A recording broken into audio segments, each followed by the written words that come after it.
things that children bring. I'll ask Dave to start the recording. And we'll get on with this and let you get home and start organising your Christmas. So we left after item 6, which was the governance reports, and we are now on item 7, which is motion 1, and that is by Councillors Paterson and Innes. Councillor Paterson, do we have any amendments before we start? Yeah. How many do we have, Carol? One amendment, can you tell me? Councillor Ann-Dowling, and it's an addition, okay. Councillor Ann-Dowling and Councillor McMillan. Councillor Paterson.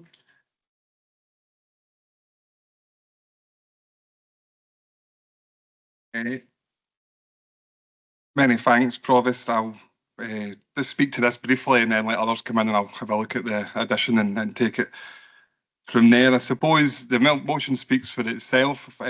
Things have moved on slightly since I wrote the motion, in the sense that the Scottish Government is committed to phasing out the 2-child cap in 2026, and as far as I understand, there was positive conversations between the Prime Minister and the First Minister at some recent Committee of the Regions, or whatever it's being called these days. But the important thing is the conversation took place and there was some kind of recognition that this is something that we need to deal with.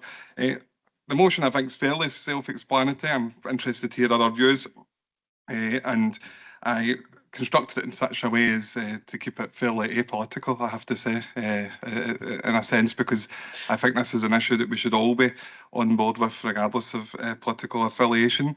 To give it a bit of a local context, there'll be about 2,500 children affected by the 2-child cap in Renfrewshire, which makes up somewhere between 8 and 9% of the child population in Renfrewshire. So it's a significant impact on working families, low-income families.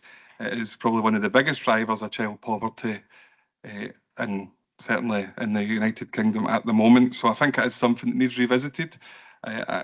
It wasn't included in the first Labour budget for reasons I kind of appreciate and understand, and don't want to make any too much political comment on that. I think that there is some other work to be done, and whether I'd like to have seen this included, I appreciate the reasons that won't, and as long as there's a commitment to looking at it going forward, I think that's a good place to be in at this stage. So with that, I'll kind of conclude just now and let others in, have a look at the addition and then take it from there. Thank you. Thanks, Councillor Paterson. Councillor Innes. I'm happy to just formally second, Provost. Okay, thank you. Councillor Ann-Dowling. Thanks, Provost. And I appreciate the comments from Councillor Paterson and his wish to make this a non-party political issue, rather than a kind of political football today. So I do appreciate that, and it's noted. Scottish Labour have made it clear that we will engage in good faith with the SNP on the 2-child benefit cap. I think everyone in this chamber could agree that child poverty hurts children, not just in the future, but also as they grow up. And it harms their health and damages their self-esteem and well-being, but it also wastes the potential for everyone toward their contribution to the country, and harms our country's success and prosperity. Labour does want to repeal the 2-child cap limit on social security payments. And again, I'm not going to go into the detail of this in the spirit of cross-party cooperation, but just to very briefly touch on, we did see in the Conservative government's September 2022 mini-budget, we've seen the impact of unfunded commitments, the damage to the economy, and it is often working people with the least resources that pay that price. That mini-budget forced up mortgages and also rents. A lot of families have been facing more hardship that could have been avoided. So that's the reason why Labour in UK government has to be very cautious about how we proceed. But Given that, of course, going forward, we want to see further progress being made to tackle child poverty. And that is why Scottish Labour is also committed to using the devolved powers to end the two-child benefit cap in Scotland. And we look forward to that taking effect as soon as possible. Thanks. Thank you. Councillor Ian McMillan. Thanks, Provost. Yeah, certainly welcome Councillor Paterson's remarks. I think they've been well received here. Listen, it's a difficult one for us. It's obviously our party that's in charge in the UK. And we, you know, I was the same. I was hoping to see some reference made to it in the budget, but as Councillor Paterson said, there's an awful lot of things to be sorted. But I think this should also be a priority for both the UK and the Scottish Government. And I'm really pleased when I hear John Swinney talking about the good relationship, or certainly the much better relationship that he has with the current UK Government, because it's in all our interests that both governments, in fact all four governments of the UK get on well together. And I think it's a well worded motion, and I think the last part kind of really sums it up for me. And we're trying to implement a more humane and fair welfare system, one that prioritises the welfare of all children, regardless of family size or circumstance. And I think the vast majority of people here and within these chambers will agree with that. Thank you. Thank you. Councillor Paterson, we don't have any other speakers or questions, so That's fine. just I'll sum up. Accepting the additional. Yeah, I'll accept the addition in the interest of the comments that were made, and I think it is an important issue that we come to an agreement on. I think, and it's worth highlighting, I suppose, the work that's going on to reduce child poverty in Scotland with the child payments important, but the two-child cap, something that certainly I was pleased to see the Scottish Government grasp for the first time, really, and try, and how they'll mitigate it. The devil's in the detail. I'm looking forward to seeing how they plan to do it, because I always think a lot of people think it's as easy as creating another payment, and I always say this, but sometimes by creating another payment it becomes income, and you need the UK Government to engage to agree that income's not taken into account in other benefits, so they don't end up worse off overall, I suppose, is the principle. So from that point of view, I am pleased that we're seeing that progress. I suppose in the interest of cross-party and it being Christmas, old enough to remember the last Labour government just in 1997, and I think it's fair to say some people who voted Labour in 97 were initially disappointed with Labour's approach to child poverty. None other than a man who I've got immense respect for, Malcolm Chisholm, former MP, former Government Minister, who resigned over what he felt was unreasonable cuts to single parent benefit. And he did so with the best of intentions, and I think it actually raised, everybody's respect from across the political divide. But I suppose the lesson to be learned there, and the one I'm hoping repeats itself, but in the long term, regardless of what I think of the last Labour government, and there's many areas I don't agree with them, they did make good progress in reducing child poverty across the United Kingdom. I think it'd be churlish to try and suggest that didn't happen.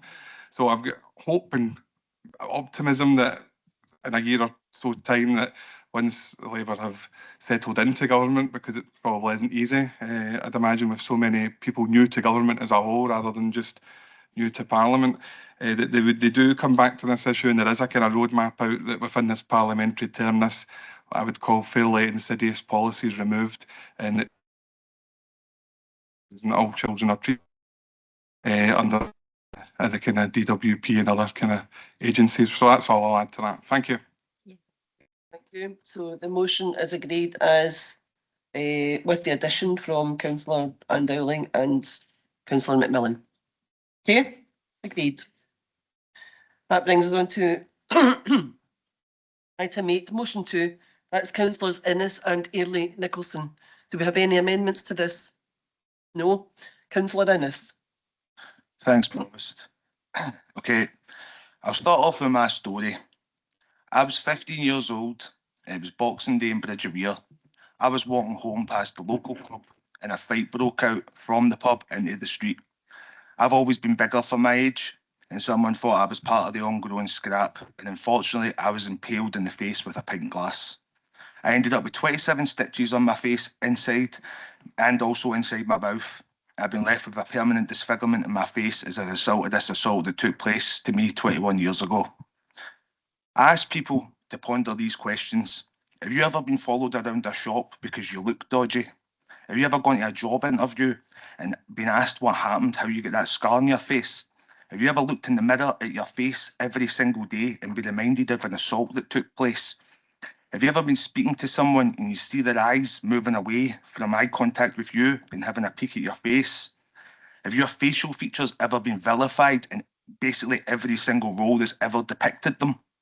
I could go on and on and on, but now I've gone to see my GP about this issue years back, purely out of curiosity. I asked the doctor what support was available for me.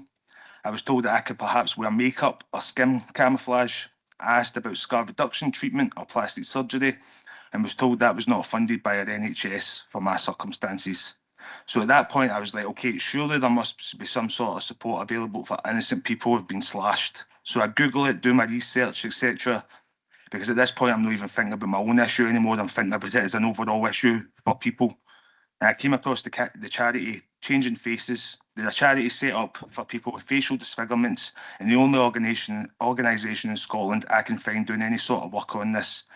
Changing Faces focuses on facial disfigurements such as cleft lips, rare diseases that cause disfigurement of the face, and other issues such as for that burn victims go through. They've always been very helpful, and they do offer skin camouflage to victims of slashing assaults. For me, though, that's not enough.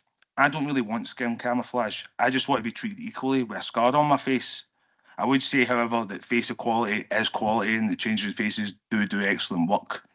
Victim Support Scotland have also been very empathetic to the situation and have encouraged me to take this issue forward in any meetings I've had with them, as they do not provide the specific support that this motion asks for. Also, at this point, I'd like to thank John Traynor and his team for listening to me over the last year and assisting me in shaping this motion that we've got before us here today.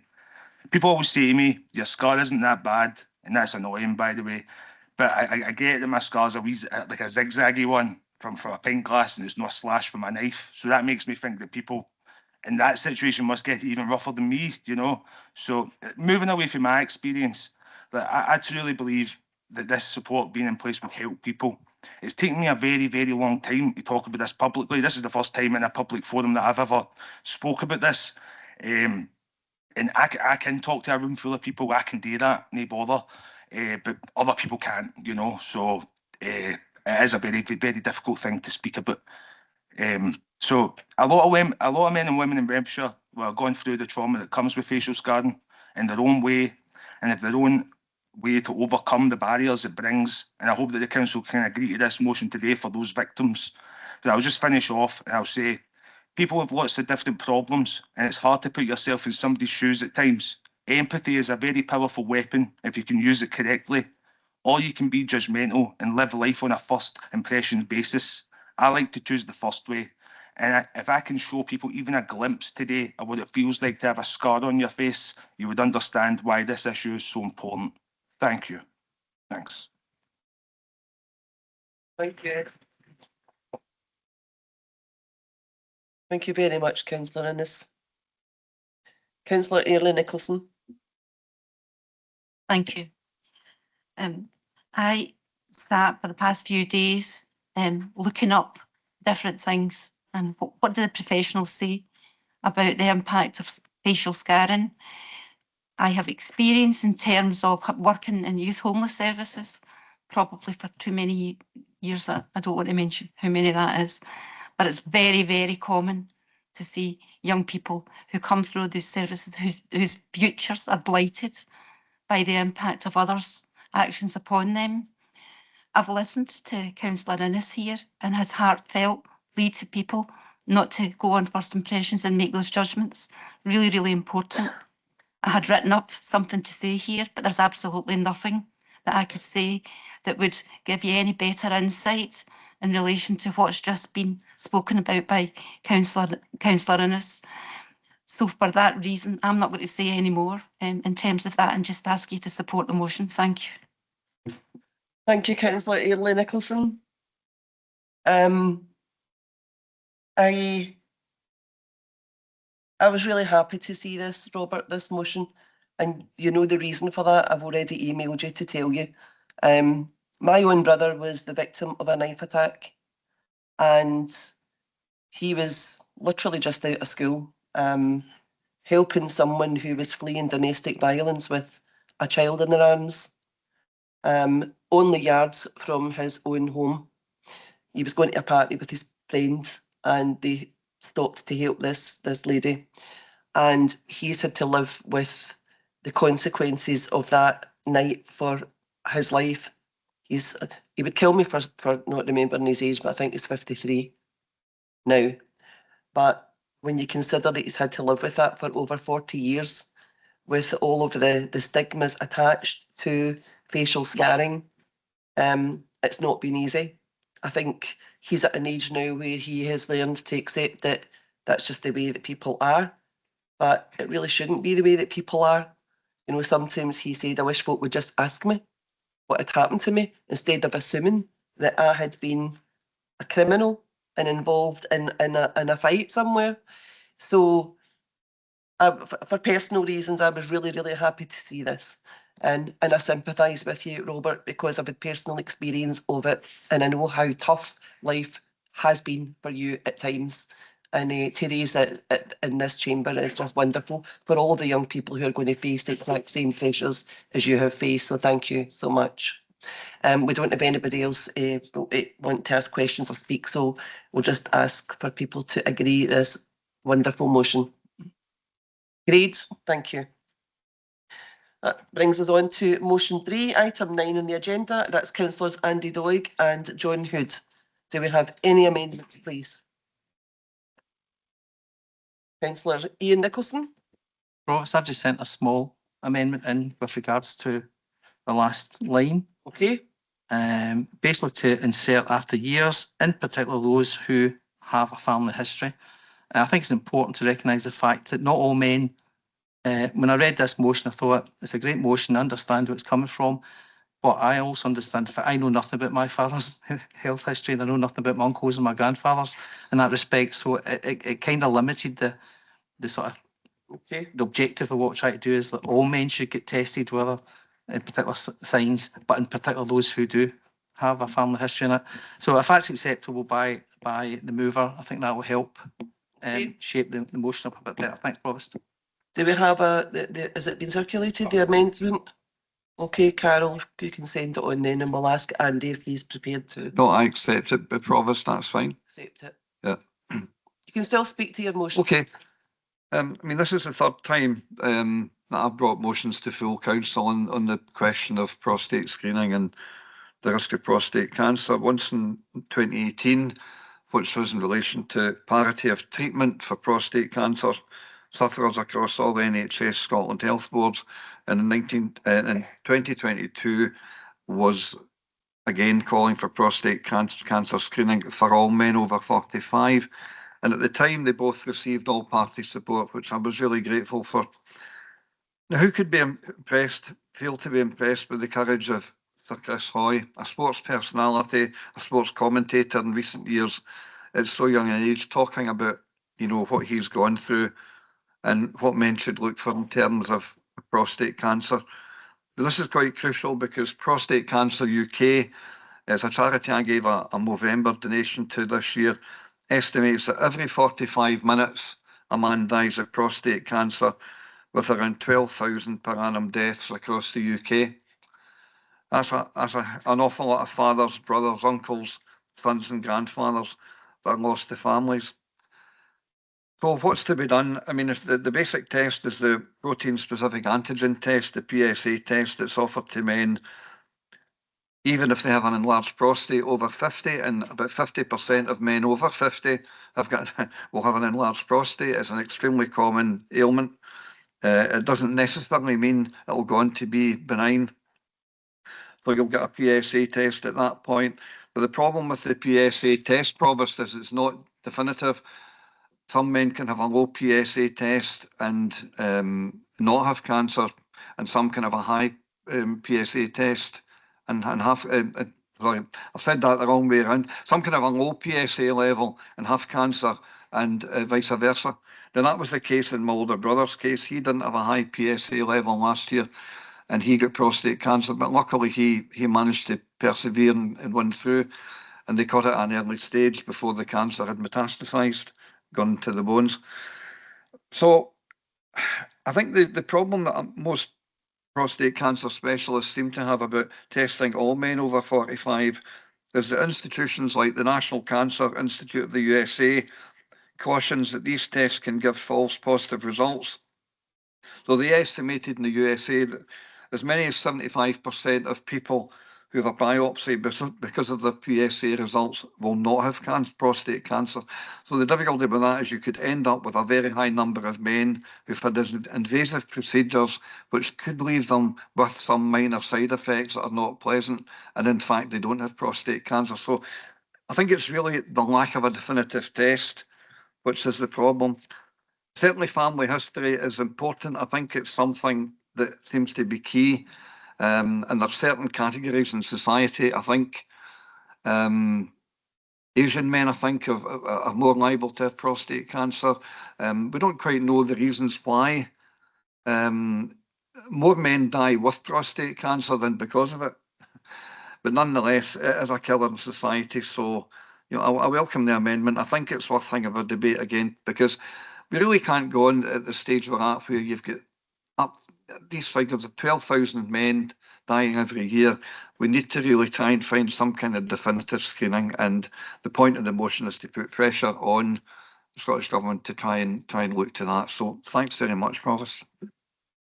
Thank you, Councillor Doig. I just want to clarify with Councillor Nicholson for his amendment.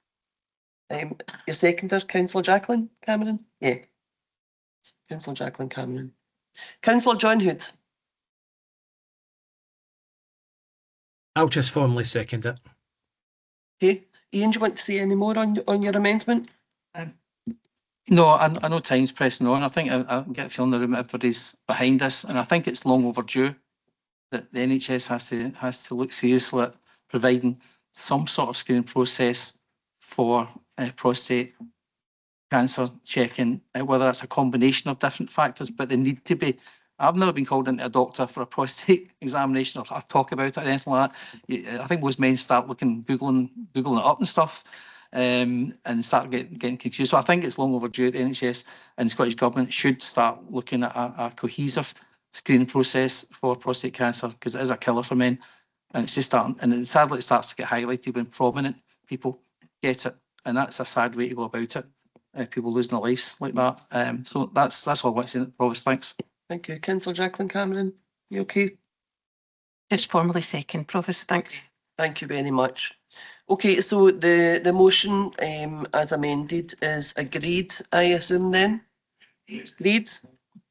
Item 10, that's motion 4. It's Councillors Andy Doig and John Hood. Councillor, is there any amendments first before we? No amendments? Okay. Councillor Andy Doig. Right, thanks again, Provost. Before I start this motion, Provost, I'd like to pay a small tribute. Now, this motion was drafted slightly over a year ago, and I'd raised this issue about LED headlights at a meeting of Howard Community Council. And the convener at the time, Scott Young, Scott had a knowledge and background about in the automobile industry, and he helped me to draft this motion and put some meat in the bones, and it was an excellent motion. I topped and tailed it really. So 98% of this motion was written by Scott Young. Now this is quite poignant for the councillors in Ward 9, particularly Councillor Gilmer and I. Some 2.5 weeks ago, Scott Young died suddenly at the age of 48, and he was taken from his wife, his family and the community. He was an extremely good convener of Community Council. He was very active. So I'd just like to say that this motion, this speech is for Scott. I think he was an excellent convener, a community champion, and he'll be well missed by the people in Howard and by the local councillors. Thanks. Now, I mean, this is an issue that in the public mind, most people hear about people who are my age. I'm 63. I know I look younger, Provost, but who get affected, get Don't be affected, pressing my head laughing there, Andy, was your wife. get affected by headlight LED glare. But in fact, one of the reasons I decided to raise this and bring this forward is my optician had said to me some months ago that she gets comments nearly every day from patients who come to see her, and it's not just people who are in their 50s and 60s who've got cataracts like me, it's people in their 20s who are struggling with this issue. So it really is, it's becoming a health and safety issue. So it's a challenge to public health. Now this year, there was a report in February produced called The Modern Vehicle Headlights Dazzle Drivers and May Compromise Road Safety. Now this report was produced by a group of experts including I Am Road Smart, the lighting charity Light Aware and the RAC. Now the issue is about LED lights. The latest LED lights that are fitted to modern cars, they're much brighter than traditional halogen headlights. Now, a survey by the RAC found that 89% of drivers think they're now too bright, and 88% say they've been dazzled by modern car headlights. Almost 2 in 3 motorists believe the problem is getting worse. Now, the College of Optometrists Professional Journal reports opticians are seeing a growing number of patients giving up driving at night due to headlight dazzle. And the report said, put simply, new technologies, innovative headlights, which may illuminate the roads for the person behind the wheel, are a menace for oncoming vehicles or pedestrians. Now, Baroness Hayter, who chaired this report, said, yet our government is deaf to the issue. This was in February last year. So what's causing the modern car headlights to be so dazzling? So some experts blame both the fact that LED lights are so much brighter. The blue spectrum disables night adapted vision to a greater extent than the yellow hue used to get of older halogen headlights. Many modern headlights are incompatible with dark adapted human eyesight, particularly for older drivers. This is a view that's been expressed publicly by Dr. John Lincoln of the charity Light Aware. So they're too bright, they're too blue, they're too blinding over too long a distance. Regulation is required to cut the risk of accidents and reduce driver fatigue. We need to miniaturise LED light sources which project light beams directly onto the eye instead of being diffused by mirror refraction are also cited as factors. And the report went on to conclude vehicle headlight design needs a rethink. Now you've got the growth of SUVs. This adds to the problem. They're higher off the ground. That's compounding the problem further. In urban areas, you get a sleeping policeman cause an oncoming car to suddenly angle up higher. Yesterday, I did some local market research. I spoke to our neighbour, Ian Brown Motors of Lochwinnoch, 70 High Street. The speech come to you courtesy of Ian Brown Motors. Now, aye, he's available. Oh, he isn't he? Actually, Ian's he's always rammed up. He says, I don't have time. I don't have time to look at your car, Andy.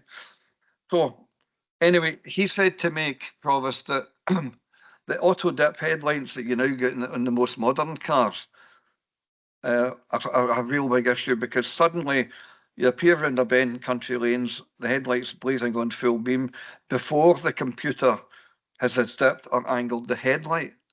And this is the problem. I feel I don't understand why manufacturers can't see the problem here. Human instincts, the human body will always work quicker than a computer, and that's what the issue is. So I think we need to add a weight to the experts in the field that are causing for the car industry to act. Thanks, Provost. Thank you, Councillor Doig. Councillor Hood. Just formally second it. Thanks. Councillor Andy Steele. Thank you, Provost. I'm happy to support the motion. It's just a quick question, which Councillor Doig might be able to answer or might not. I wonder if there's scope to look at the disparity in sizes in modern vehicles, which never used to be quite so pronounced. Nowadays, I've got a VW Up, which is about 4 foot off the ground, and when I'm parking in the car park here, there's cars beside me that are easily 4 feet high. The headlights are coming straight at where I'm at. Now, I don't know how you can solve that, but I think it possibly plays a part in the issue Councillor Doig's drawing attention to. Thank you. Yeah, you're probably right. He's getting at me and Eddie. Eddie in particular.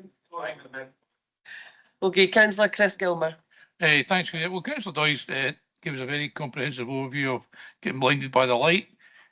So I because he's after the main council, guys, just wait half an hour. But I think also he makes some very, very valid points, particularly the fact that auto dip headlights, because if anybody lives in the countryside or spends their time in and out of the countryside, they're always about a 0.5 a second behind how the human reactions be. So it might be useful as well to run a campaign, a public information campaign around that, the use of cars and winter driving, to just educate people into. We sit in our cars now, we're in a cocoon. It'll park it for you. It'll tell you when your fuel's low. It'll do almost everything for you. When I used to have a car, the water used to come in the front, get the holes in the back, and I had a starting handle. But nowadays, you get in it and it's like being at home. You're going home. So I think that there's opportunity perhaps for the Scottish Government to run a public campaign to make people aware of not just headlights, but headlights, wipers, in tyre conditions, especially over the winter period. Because if your lights are a bit skew with and your wipers aren't very efficient, you're going to get blinded even further by the diffuse light. I'm not going to say any more, Councillor Provost, because I think there's been enough said today. So thank you very much for your time. Thank you, Councillor Gilmer. Andy, there are no amendments and no other comments, so I would just... That's fantastic. The only comment I'd like to make is I think Councillor Steele is correct. We need to maybe look at vehicle size as well. Most SUVs seem to be the size of a small tank. I don't understand why they need to. They're designed for hunting panthers in the veldt in South Africa rather than travelling to the post office in Speightstown. I'm not quite sure why they're that size. Relation to Councillor Gilmer, he makes a very, very valid point there. I think, now he's old enough to remember, and so am I, the age of the public information film in the 1970s, when government took their responsibilities seriously, and you had all manner of public information films. You remember them too. We actually could do a really good public information film in relation to the issue. Thanks. Thanks, Andy. Although some of those public information films would be banned now, I have to say. They would not be allowed to be aired. But I take the point. Anyway, so the motion is agreed. Councillor Doig. So that brings us on to item 11, motion 5. Councillors Ann-Dowling and Gillian Graham. Do we have any amendments? No? Okay, Councillor Ann-Dowling. Thanks, Provost. This motion is asking the Scottish Government to protect Scotland's only dedicated provision of further education for young people with complex needs. We are urging the Scottish Government to secure long-term funding for the college. I'm sure I can't be the only elected member here who just assumed that that provision was already in place. So it came as quite a bit of a surprise to me. Speaking with Corseford over the last few years to discover this. There is an urgent need for sustainable funding to also ensure similar institutions can be developed across the country to offer the transformative impact that Corseford College has had on its current 38 students. We really do need to offer hope and opportunity for young people with complex needs in Scotland. Corseford College shows how every young person, regardless of their needs, can be supported to achieve a fulfilling post-school education and life skills. So that's why we're calling on the Scottish Government to safeguard their funding so that every young person in Scotland has at least one opportunity to access a positive destination after school. For those of you who don't know, the college is operated by disability charity Capability Scotland, and it opened in 2022 under a very welcome initial 2-year pilot scheme, and they achieved funding for a further year from the Scottish Government. However, there's a lot of anxiety around staff and parents linked to the college that no commitment has been made for sustained funding, and the college is at risk of closure by June 2025. Now, I find this quite shocking. If that happened, that would leave Scotland, not just Renfrewshire, but Scotland, without any specialised further education options for school leavers with complex needs. This is in contrast to provision in England and Wales, where there are over 100 institutions that serve a very, very similar purpose as a matter of routine. And I would argue that no pilot study approaches are holding up funding as it is at the moment in Scotland. The need is actually proven and the benefits are already clear. Labour has brought this motion after the Chancellor of the Exchequer, Rachel Reeve, announced in her autumn budget that an additional £1 billion will be given to support special education needs and disabilities in England. No such measures have been included in the Scottish budget. I do want to acknowledge that some budget has been allocated to retrofit ASN provision in schools. We very much welcome that. But it's not the specialist support that these kids that are at the very end of that complex needs spectrum, they need a specialised service, and that can't be delivered in any other environment. Sustained government support is vital for us to ensure that no kids with complex needs are deprived of their chance to continue their education and build their schools in an inclusive and specialised environment. So I'm going to wrap up by saying that, and this is really underscoring why I hope we can all support this motion today.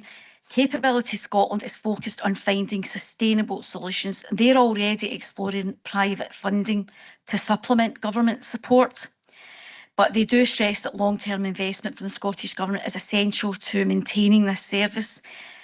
Now, the colleges in England and Wales don't have to do this. They don't have to dip into reserves. They don't have to go to the private sector for funding. And I don't think it's right that Scottish students with complex needs have to do that either. So to finish, this is why we ask Council to support recognising Corseford College as a fundable body by the Scottish Funding Council, or if for whatever reason that doesn't work for government, for funding to be secured on a long-term basis from other Scottish Government departmental budgets, in the same way that mainstream college education, and that includes ASN within mainstream, our school leavers with complex needs deserve nothing less. Thank you, Provost. Thank you, Councillor Ann-Dowling. Councillor Jill Graham. Thank you very much, Provost. As Alison's saying, that the Scottish Government has stated that it's committed to offering each young person an appropriate place in post-16 learning to equip them with the skills and knowledge they need to progress into adult life. And this could be included, include staying on at school or further education, such as a college, training courses or an apprenticeship. This should be no different for our young people with additional support needs.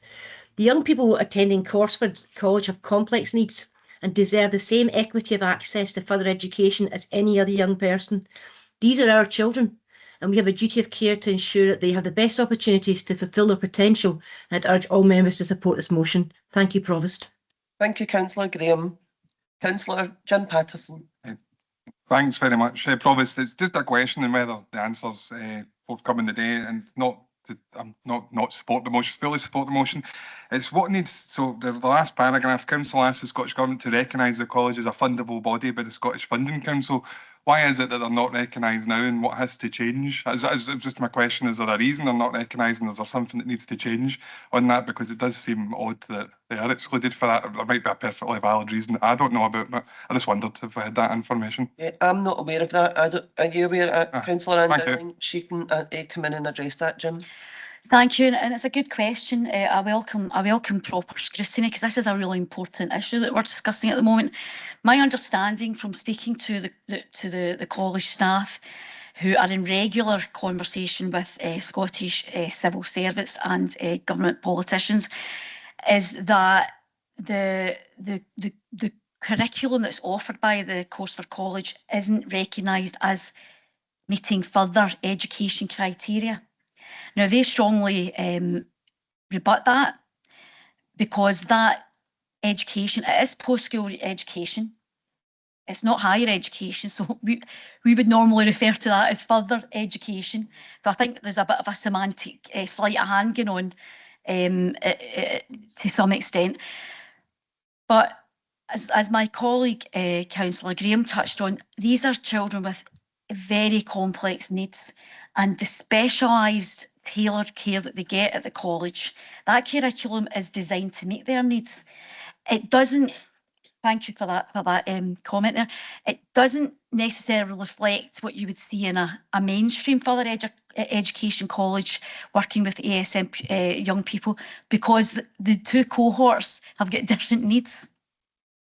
Now, I do acknowledge that the Scottish Government has provided what will be 3 years funding to allow this work to be done by Corseford, but as I said in my original comments, it's mind-blowing to me that this is the only place in Scotland where kids in this situation can go to once they leave school. And I would urge, and I hope you'll back this up, that the Scottish Government accept that we need to have some kind of provision in place.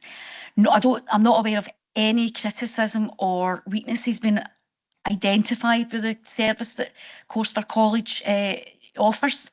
And I'm very aware that Corseford College has a commitment to take a kind of non-party political approach to this. They've said in recent statements that they want to work cross-party, and I'm quite sure if you reached out as elected members across the political spectrum today here and asked to speak to them further, to go and visit, they'd be delighted to see you. And if you do make that visit out, I can absolutely assure you, you'll be blown away by the work that's done. And how much that post-school destination is valued by the parents, because ultimately, if that funding isn't guaranteed, this college is going to close in 2025.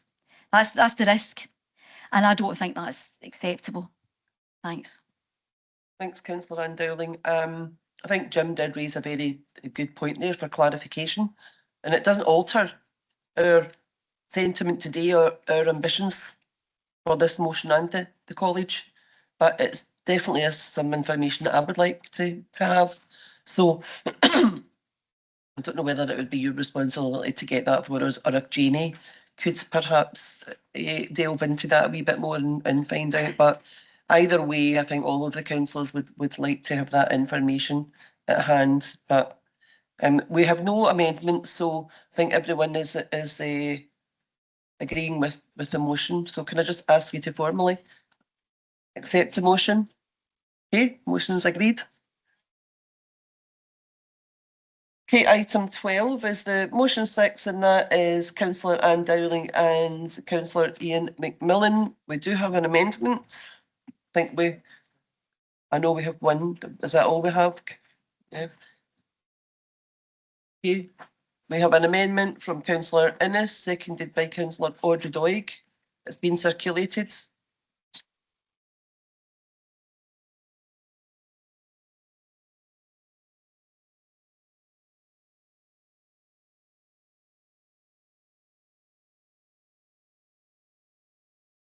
Give you a wee minute to read that, Councillor Ann-Dowling, and then when you speak to your motion, you can let me know if you're going to be prepared to accept it or not.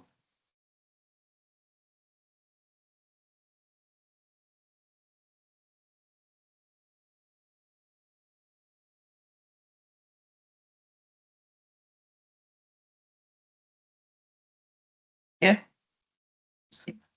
Thanks, Provost. I thank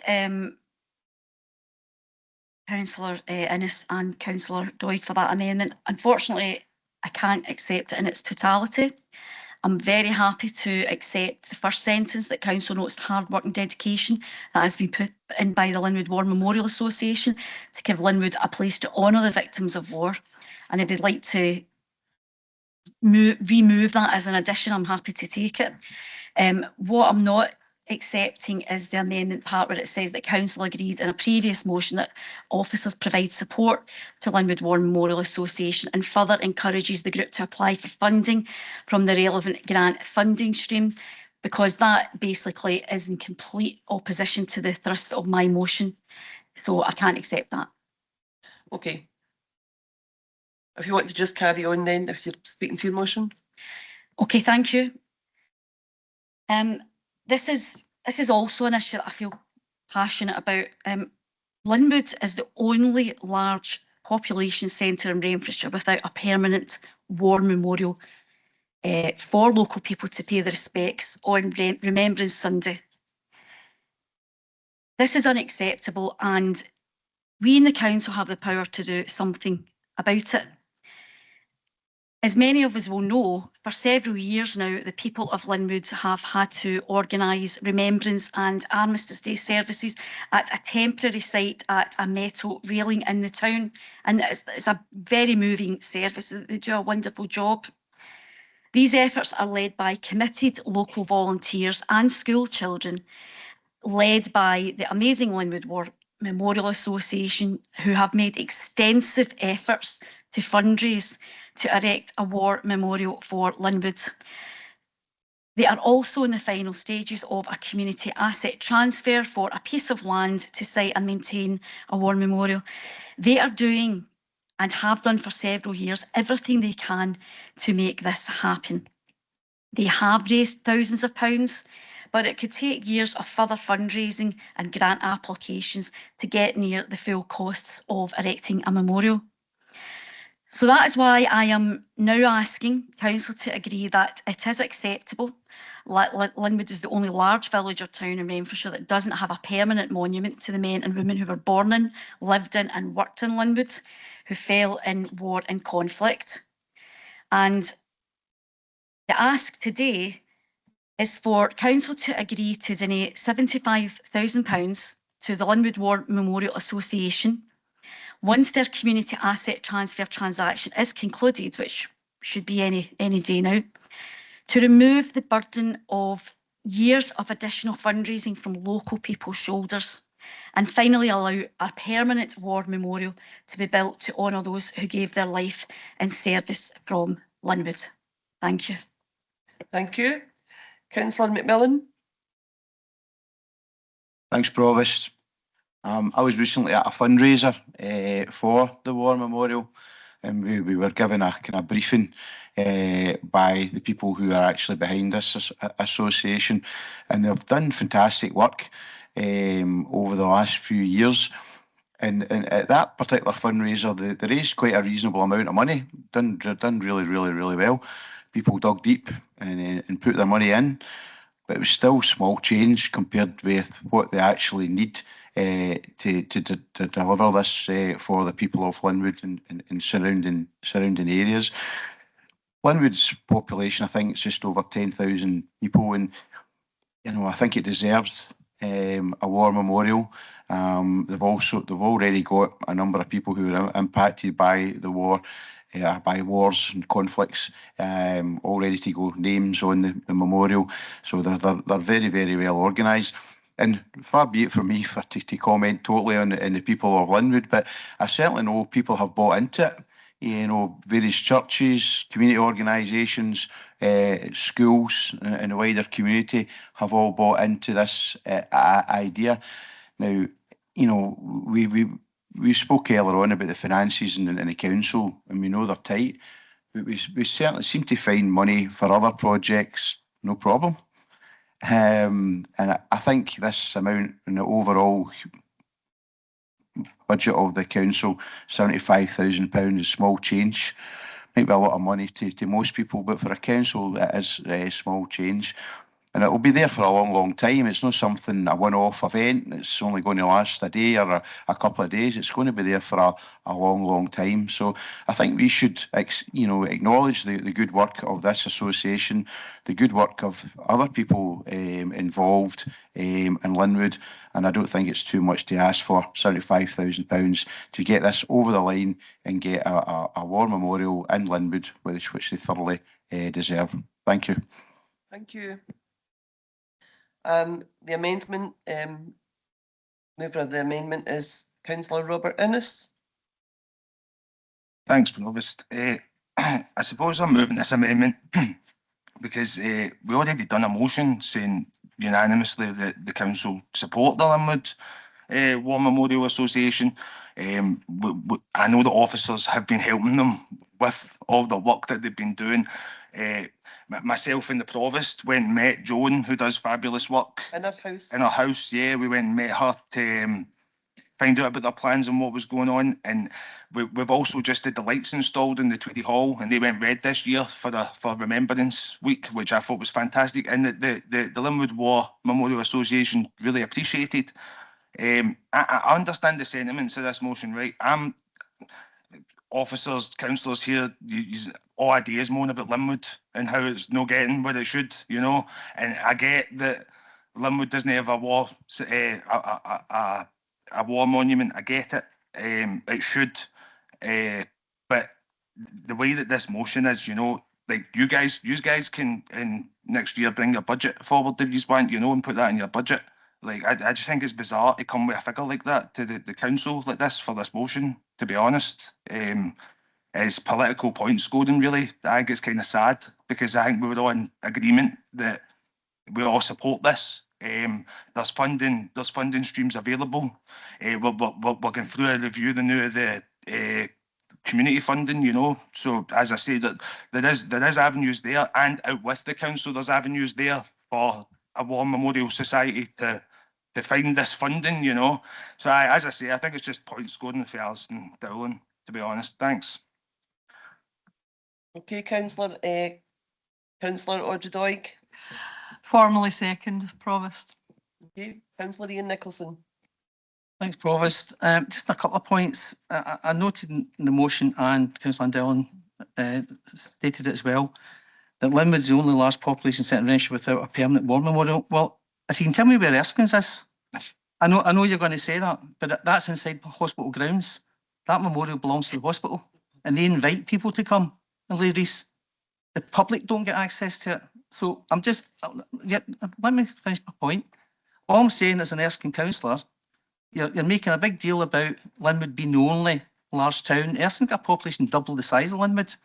And if you look to the history of war memorials, in Shinnon's war memorial is in Renfrew, and what used to be Erskine Parish Memorial was in Bishopton, because Erskine didn't exist until the 1970s. So I'm not trying to split hairs with you here. I just take exception to you making a case based upon Linwood being the only town without a permanent war memorial. Erskine doesn't have one. It's the hospital's war memorial, and they have one or two of them in there. And as I said before, you normally get invited there to lay wreaths if you're a councillor or if you're a provost or whatever. The public don't get access to all turn up at it. All I'm saying, I'm just making that point with you. On the other point about the money, that nobody in this chamber is arguing with this group being able to access council funds with regards to achieving their outcomes, their aims with regards to putting a memorial in. All we're saying to you is, like every other community group and organisation in Renfrewshire, we ask that they apply for funds so that due diligence can be done, because this is public money. We need to make sure our officers check the applications, check what the resources are going for, and that is what happens to every single application to local partnerships, whether it's be for £700, whether it be for £10,000 or whatever. All we're asking today, and Councillor Innes is absolutely correct, we're just asking for this group to go through the due processes that every other organisation in Renfrewshire has to do, and that is to apply for the funds. We are in agreement with supporting community organisations and their aims, and we are quite clear that any application received will be duly taken on board with regards, and if it's sustainable community funds, that's fine. That's all we're saying today. There's an issue I have personally, and I think other members as well, with elected members just coming and saying, give that group £75,000, give that group £150,000. That can't, in our minds, work that way. The group has to apply for the funds because we are responsible for public money at the end of the day. And if you're asking the officers just to write a cheque today and hand over 75k without any due process, without any diligence on it, that's an issue for us. We're not opposed to the group. We want them to succeed and we'll help them succeed. That's what I'm saying today, Provost. Thanks. Thank you. Councillor John McNaughton. You're going to get someone, it's your motion. Thank you, Provost. You'll get coming up at the end, Alison. John McNaughton. Thanks, Provost. I think you know, the approach in the original motion is wrong. I think the amendment is the correct approach. I'm not against the Linwood group developing their war memorial. I think we need to look at the history of war memorials, particularly after the First World War, when most communities suffered greatly, and mostly they were created with public subscription, and it wasn't, you know, just the council coming in. And I think that that is much more meaningful because it's a community that are actually recognising the loss themselves. There are many different war memorials around the place, and if you go to the post office to pick up a parcel down at Underwood Road, if you look on the wall, you'll see there's a memorial there to the postmen that lost their lives. And in many churches, as churches close these days, there are individual war memorials with names on them, and these have to be relocated. And indeed, up at Hoghead, there's a war memorial specifically for different groups. But all of those have in common that it's driven by community and not, you know, somebody coming in and saying this is here's the money, go and put something up. So I think the correct approach is the approach recommended or suggested in the amendment, and I would support that approach. Thanks, Councillor McNaughton. Councillor Andy Doig. Thanks, Provost. It was just a point of information, really. I mean, I support the sentiments of the motion brought forward by Councillor Dowling. If you go back 100 years to just after the Great War, at that time, the Linwood, which was a tiny village at that time, I mean, didn't really expand till the late 50s, early 60s, and then did the massive expansion till 1980. Then it drew back. At one point, its population was 25,000.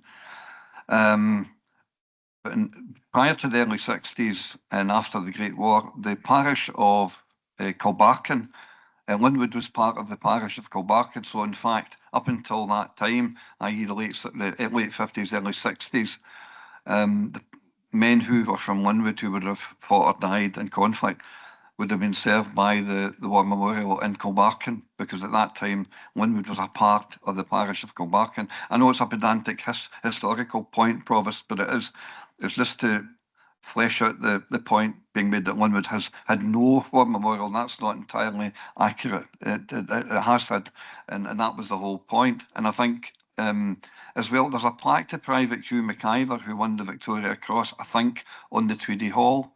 So in recent years, I think the council has did something to try and recognise that. So that's just a point. Thanks. Okay, thanks, Councillor Doig. Okay, I'm going to bring in Councillor Ann-Dowling to sum up, but before I do, Councillor Audrey Doig, you reserved your right to come back in. Do you want to come back in before I bring Alison in? Okay, Councillor Ann-Dowling. Thanks, Provost. Well, there was quite a number of unexpected comments there. I'm not going to take them point by point because we don't have the time today, but I'll certainly address some of them. And I'll start with those I consider very uncalled for comments by Councillor Innes towards myself. And I'm going to give them an example of why it's ludicrous to accuse this motion of being some kind of political point scoring. And here is the example I'm going to give you. When you put forward your motion for the Linwood light up, nobody in this side of the chamber accused you of making political capital or where is this budget coming from? Because unless you've got magic money that lights can be fitted and ran for nothing, there was a budget required for that. I supported that motion because I agreed with the reasoning behind allocating that additional money. No difference to that, to what's been done today. So I'm really surprised, and I'm quite sure the people of Linwood will find that the whole debate here very illuminating for some of the comments. As far as Councillor Nicholson concerned, he's more than welcome to lobby or work with local groups for a permanent war memorial in Erskine if that's what he thinks is called for. I've lived in Erskine most of my life. I've never felt excluded from walking down to Bishopton, on the edge of Erskine to Erskine Hospital to celebrate Remembrance Sunday. And I've certainly never waited for an invite. But if he feels that an additional service is called for Erskine, then I'll support that. As far as due diligence is concerned, the members who have spoken today will be aware that the Linwood War Memorial Association, who, by the way, are not moving this motion, I am moving it, and my colleague here, they're going through extensive due diligence through a community asset transfer. And as you've commented yourself, Councillor Innes, they've been working for a number of years closely with council officers. So I don't know what this argument about needing due diligence, they're not some fly-by-night operators that have popped up with their hand out. And I resent the implication in some of the comments earlier that that's what they are. I have asked for this money because, and this is my final comment, additional costs have been discovered since the work of the Linwood War Memorial Association started to formally take shape. And for example, connected to making the land safe that the War Memorial will be sited on. There's been surveys done as part of the CAT work that have identified a number of diseased trees, and in fact, some of the large tree specimens are in such dangerous condition that they could fall over onto the public pathway at any moment in a gust of bad weather. Now, this is work that this council would have paid to undertake. It's only been discovered that it needs to be done because of the CAT transfer. And I don't think it's right that the volunteers and the people of Linwood should shoulder that additional expense to make that bit of land clear. Because if it wasn't for that CAT and a tree survey was carried out, we wouldn't have foot the cost of that. So that's the additional information that has driven me to bring this motion today, to ask this council. £75,000 not a huge amount of money in our budget. It's a lot of money, but in our terms, we've got unallocated revenue that we can put to this. And my final comment that I'm going to make, when you're putting your budget up last year, you supported Councillor Doig's wish to see extensive, I think it was from memory, £300,000 extensive public money has been put in to secure heritage assets elsewhere in Renfrewshire, and we all supported that. We're asking for £75,000 here. And if you say no to this today and just get back to the volunteers to keep their begging bowl out, that will not be missed in Linwood, I can assure you that. And when you're putting your budget up, if there's anything in there that's allocated public money to anything in our villages or towns of this nature, to secure a heritage asset or to pay for something else, we'll know where the political point scoring has came from. Well, I'm actually glad that you clarified that it was you that brought this motion for £75,000 and that it wasn't the Linwood War Memorial Association that brought it, because I'll be quite frank, Alison, given the fact that I have supported them, I've went along to hear them and hear their presentation. I fully support what they do. I fully support their efforts. But I did think it was a bit unusual that, given the fact that they have been working so closely with the officers, that they weren't going down the normal route, the normal funding route that every other group goes down. So that kind of clarifies that for me. So thank you. Okay, the motion, we go to the vote. The amendment wasn't accepted. Thank you, Provost. It's a roll call vote. We have a motion by Councillor Ann-Dowling, seconded by Councillor McMillan, with an amendment from Councillor Innes, seconded by Councillor Doig.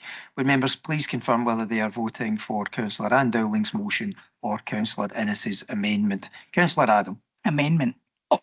Councillor Airlie-Nicolson. Amendment. Councillor Ann-Dowling. Motion. Councillor Jacqueline Cameron. Amendment. Provost Cameron. Amendment. Councillor Campbell. Amendment. Councillor Clark. Motion. Councillor Davidson. Motion. Councillor Devine. Councillor Andy Doig. Amendment. Councillor Doig. Amendment. Councillor Gilmore. Motion. Councillor Grady. Motion. Councillor Gillian Graham. Motion. Councillor Neil Graham. Motion. Councillor Gray. Motion. Councillor Hood. Motion. Councillor Hughes. Amendment. Councillor Innes. Amendment. Councillor Leishman. Motion. Councillor MacFarlane. Amendment. Councillor James McLaren. Motion. Councillor Kenny McLaren. Amendment. Councillor Mags McLaren. Amendment. Councillor McCulloch. Motion. Councillor MacDonald. Motion. Councillor McEwen, Amendment. Councillor McGonigal, Motion. Councillor Maguire, Motion. Councillor McGurk, Councillor McMillan. Motion.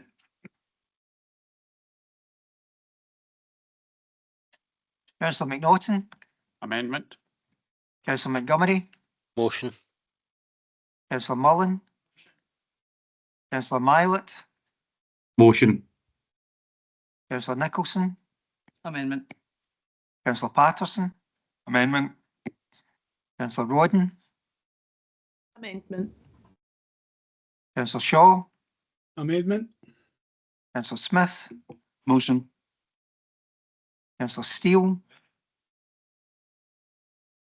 Councillor Hannigan has voted for the amendment. We have 21 for the motion, 21 for the amendment. It goes to the Provost for the casting vote. Casting vote for the amendment. The amendment is carried 22-21. Thank you.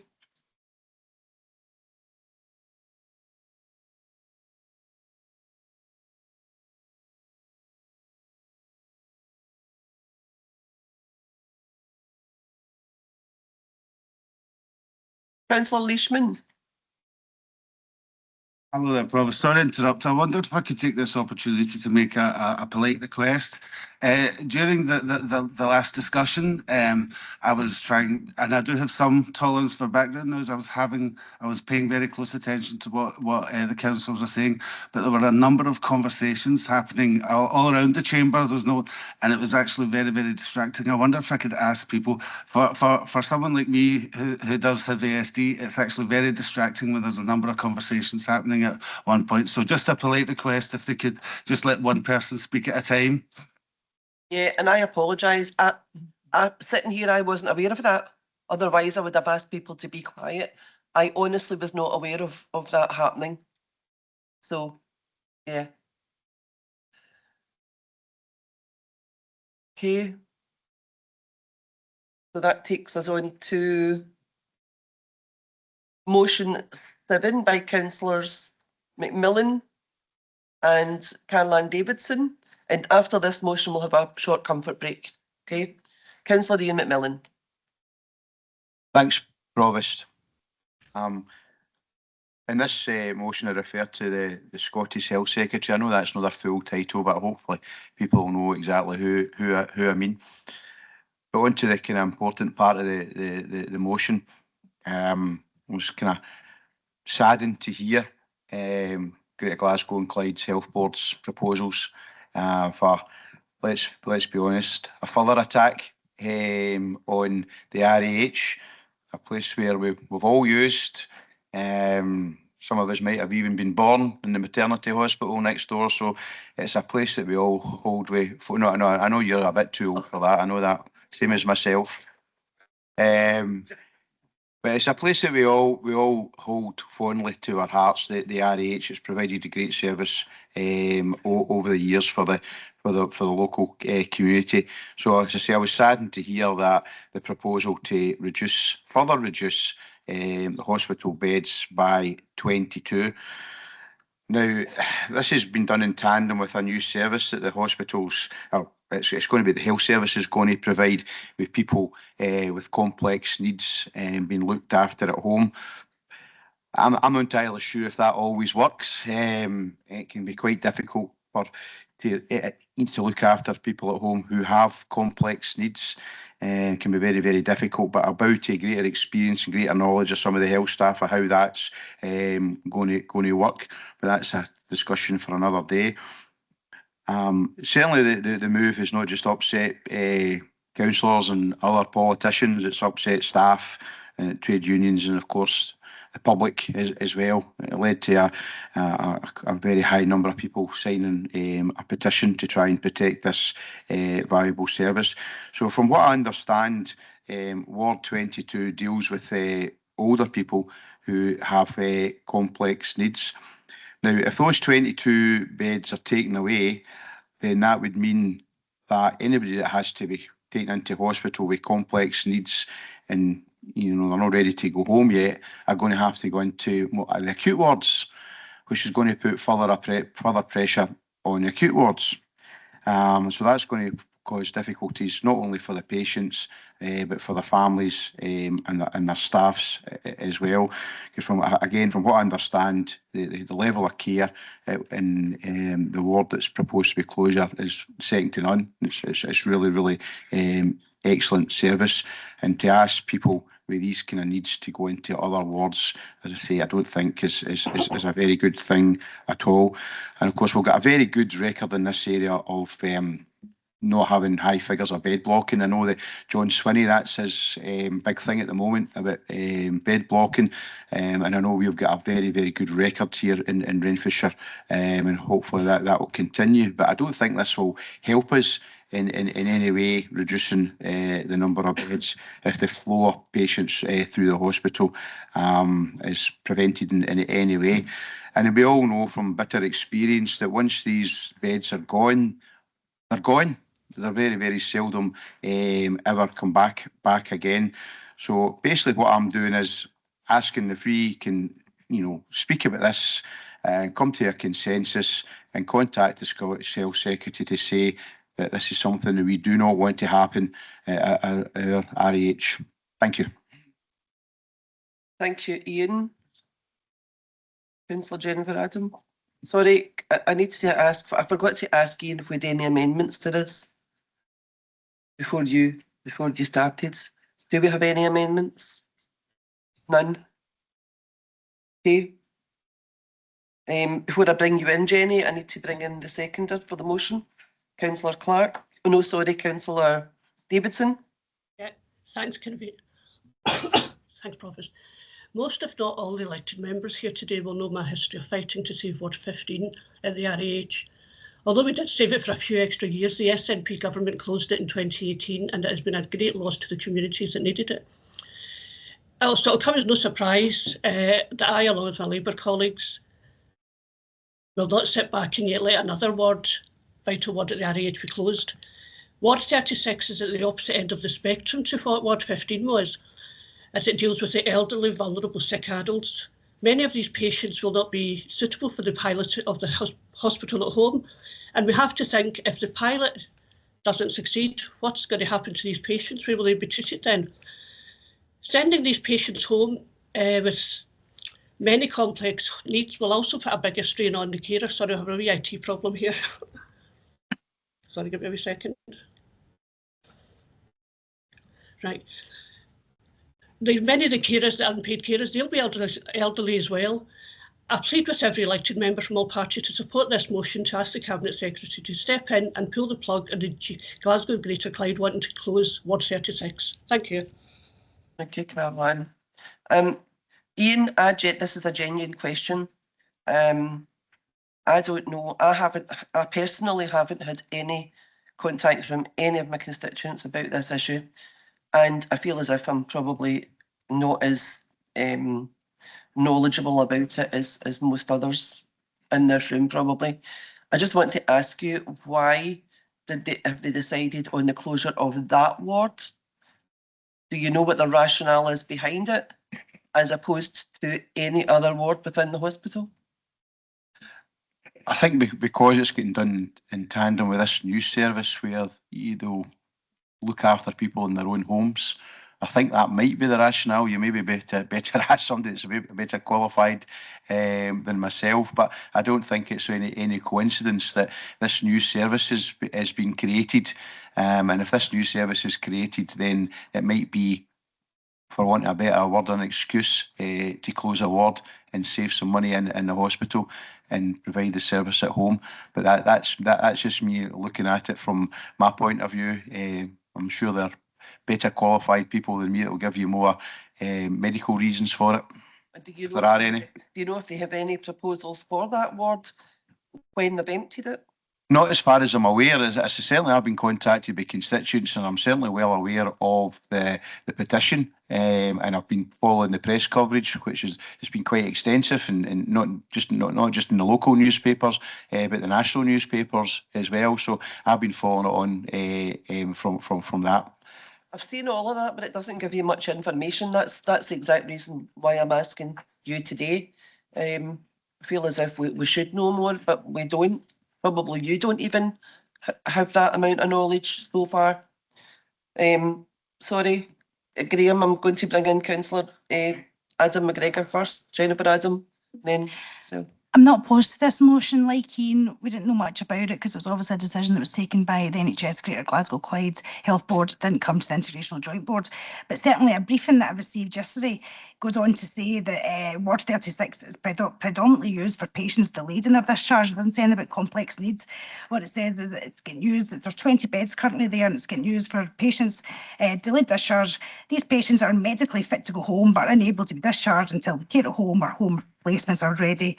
Due to the success of the measures at the RH alongside the work with the Renfrewshire Health and Care Partnership, obviously when it comes to delayed discharge, we're actually performing the best out of all Scottish local authorities. So I would imagine that's a bit the rationale behind it, but I don't know that much. As I say, it's been predominantly used for delayed discharge patients that are waiting for their care packages, and we're quite successful when it comes to delayed discharge. So I would think that would be the rationale behind it. But as I say, I'm not opposed to this. I'm just saying that's information that I've been given. Okay, that's helpful. Councillor Graham Clark. Thank you, Provost. As a minister, I visited this ward consistently with elderly people there. What happens is that if they have no direct medical need, but have perhaps are still confused following an infection or different things like that, or they move into some kind of mental state which is not secure. People were put into that ward, so they were not ready to go home, but they were not suitable to remain on a medical ward for medical care. So in my view, having visited a lot of people there, I would say that they weren't ready to go home at that point. Even they would have needed 24/7 care, which would not have been easy to provide in a home situation. So that would be why I would support retaining that ward, just from my experience of being on it with lots of elderly people there. Yeah, I suppose the mixed information doesn't really help us, does it? I mean, somebody said to me that that was one of the wards that kept having outbreaks of Legionella or something like that, but I mean that's still no reason just to say, well, we're closing it down. You need to do something else. But there seems to be a lot of mixed messages in there. Councillor Kenny McLaren. Thank you, Provost. I generally support the motion. I've had more than my fair share of stays at the RH where the care has been excellent. Staff, all the staff in the RH are excellent.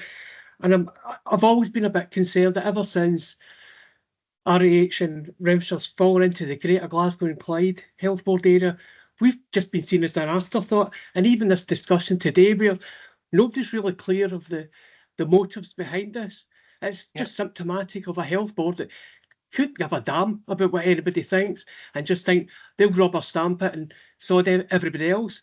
Instead of letting councillors know, letting the public know what is the real reason behind this. Let's have some information. And it's really disappointing that the Health Board yet again clam up and just try to act without letting us know anything. So I fully support this motion. And I hope everybody else can get behind it. Thank you. Thanks, Councillor McLaren. Councillor Airlie-Nicolson. Thanks, Provost. Some of my points I was going to ask have been covered. It's about the motion itself, and it says council opposed to any plans to close Ward 36. Without being presumptuous, I think you mean the purpose, change the purpose of the ward. I mean, Councillor Davidson let the cat out of the bag a wee bit about a campaign against anything happening, changing. My view is, my question would be to the officers or to the health board particularly was, what are you repurposing this ward for as well? Because quite clearly, if it was being used for older people, the policy has been for a good number of years is it's not good for older people to be in hospital. They catch all sorts of diseases. They tend to not do well, and the fatality rates are quite high, and mortality rates with regards to them being there. It's always better to get them out of hospital as quick as possible. So I'm basically the same as everybody else in this room. We're less. If I was to be gracious and say this isn't just another Labour campaign against the RAH, because they seem to spend their time attacking the RAH quite a lot.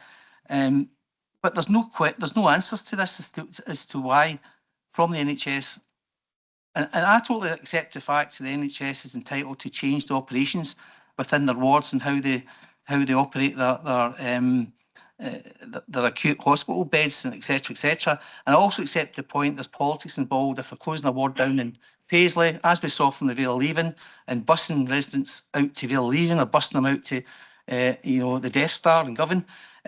So I accept that that's politics, local politics.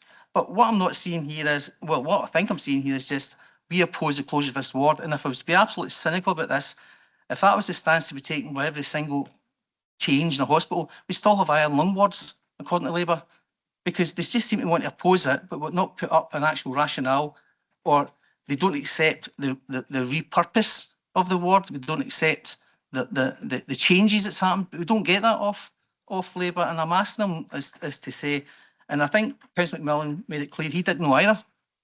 This just seems to be another occasion for a certain MSP to stand up in Parliament and bang on about closures and wards, and we're none the wiser whether it's a good thing or not that ward's getting closed. And it might be good that the officers come in and maybe shed a bit of light on this if they know more about it than we do. As I say, wards change use, they change purpose, and we need to understand that. While we are prepared to accept this just now on the face of it, I think there's further information required as to enlighten us as to why this ward has been changed, or are they going to mothball it, or what they're doing with it. If that's information can be given to elected members after this meeting, Provost, if that's possible, to help. So I think there's no opposition to this particular motion, but we're just lacking in information about why the changes happen. Thanks. Yeah, I agree. I think we've got a couple of speakers, but I think I'll ask Christine Laverty if she knows any more about this after we've heard from a couple of speakers. Jacqueline Cameron. Cameron. Thanks, Provost. Yeah, just to reiterate some of the points that Councillor Nicholson and Councillor Adam made, there's no connection to hospital at home here because Ward 36 is for people who are fit to go home, but they're delayed in their discharge probably because of adults with incapacity and other such issues, and I'm sure Christine Laverty can confirm that. The whole point is Ward 36 is underutilised because of our success with delayed discharges, as Councillor Adam said. I'm not opposing the motion. Obviously, we all want to know a little bit more about it. I'm on the NHS GGC board, but this is an operational matter and the consultation is out at the moment. However, the board are meeting next week, next Tuesday. So if there's an opportunity to ask more about it at the board, I will do, and they can bring that back to council. But I would just say that when people are asking for this ward to stay open, again, as Councillor Nicholson said, what are we talking about, closure or repurposing? Because the resources of those 20 odd beds could be used elsewhere. So if we're keeping a ward open that is empty, is there a point to that? So we need to think about that and think about where that money could be better used. So that was all. But as I say, I'll be at the board on Tuesday and I'll see if I can find out more. Thanks. Yeah, and if we find out more, I mean, there's nothing to say we can't bring another motion to council amending what we've already decided today. But I think everybody's generally in favour of it, but we do need some more information. Councillor Graham, Gillian Graham. Thank you very much. It's certainly in the press releases that have been out, there does seem to be a link, Councillor Cameron, with this new project about hospitals at home. It may not be all those patients though, and Christine Laverty can probably tell us more about it. And that's where I come from. I'm thinking, well, I know a hospital bed costs far more than care in the community. I want to know where the efficacy is behind the hospital at home. Has it been tested? Does it work? Without a doubt, I think Councillor Nicholson said people are better off at home in most cases, but only if the correct care's there. And I think the reason shutting a ward down is such a blunt instrument. We need to know far more about what's going to happen to these patients, what care is going to be on the ground with them, because some of these patients are in a situation where they're in guardianship, and you have to go through the courts to release people to get back home and get care. So the ward could be repurposed, but only if we know that the people who are in that ward are going to be safely and supported at home. Thank you. Yeah, I think that's exactly what everyone else is feeling, Councillor Graham. Okay, Christine, are you able to come in and address some of the points that have been raised and perhaps give us an assurance that you could get back to us with more information Obviously taking into consideration that Councillor Jacqueline Cameron has a meeting next week and she will take forward their views to that meeting also. Certainly, Provost. So as Councillor Adam and Councillor Cameron have said, the patients currently cared for in Ward 36 are patients who are medically fit for discharge. So they are either waiting for a care home placement or a package of care at home. And again, as Councillor Adam and Cameron both said, we are our area, Renfrewshire, is leading Scotland in terms of our performance in relation to delayed discharge. So Ward 36 has capacity and is not fully utilised. This is obviously a matter for Greater Glasgow and Clyde Health Board, and it's not something the HSCP has been involved in, but I can maybe go on to just say a little bit about hospital at home, which is something that the HSCP are developing with acute colleagues. And this is a new service to us, but it's not a new service in relation to Scotland. A number of areas across Scotland have already got hospital at home services, and they are very well researched and evaluated in terms of, as the leader has said, that many people can be cared for and want to be cared for at home rather than being in hospital. So we are working closely with colleagues at RAH, and we're aiming to have our first patient looked after by hospital at home near the end of this month. So it's quite an exciting time for us, because this will just add another dimension and another service for Renfrewshire, something a bit different. None of the patients who are currently in Ward 36 would be suitable for hospital at home, because those patients in Ward 36 are medically fit for discharge and are awaiting a care home or a care home placement. Okay, Christine, thanks for that information. Does anyone have any questions for Christine on what she's just... Oh, Councillor Gillian Graham. Jill. Thanks, thanks very much, Provost, and thanks, Christine. I'm just trying to think about the logistics of this. So what happens? Is the ward going to close? What happens to the people in the ward, or are they discharged and care packages in place first? How does this work? So thanks, Councillor Graham. I do think that is a matter for Greater Glasgow and Clyde Health Board, and I'm happy to take that back to them if you're looking for a wee bit more information. There will be people who are delayed in their discharge. I think what I've said in Renfrewshire is we've got a really good performance that we've sustained for a couple of years now. We had Scottish Government out last week at RAH to look at what it is that we're doing in Renfrewshire that is different and could maybe be rolled out across Scotland. So anybody, as you know, anybody who is waiting and who are medically fit, that means the HSCP are looking at providing care at home or providing a care home placement. So that work will continue to work. We've got today, looking at today's, we've got 10 people who are delayed in their discharge across Greater Glasgow and Clyde. And 7 of those, I think you mentioned, Councillor Graham, earlier on, adults with incapacity. We do have 3 adults with incapacity, and that is a court process that we have to go through, and patients can't be moved until that court process is concluded. So we've got a very small number of patients who are delayed in their discharge in Renfrewshire, and we will continue to work to get them out of hospital as quickly as possible. But I'm happy to go back to my colleagues in Greater Glasgow and Clyde and get a further update for you, Provost. Christine, that would be really helpful. Thank you. And if you could make sure that that's distributed to all of the councillors. I will do. They would be very grateful for that. Thank you very much. Okay, so that was motion 7. I feel as if we've maybe kind of changed our minds a wee bit about that, but I'm going to recommend that there are no amendments. I would recommend that we agree this today, but with a the potential for possibly having to revisit this again once we have more information on it. Agreed? Okay, we will have a wee break now till 1:30. See you back then.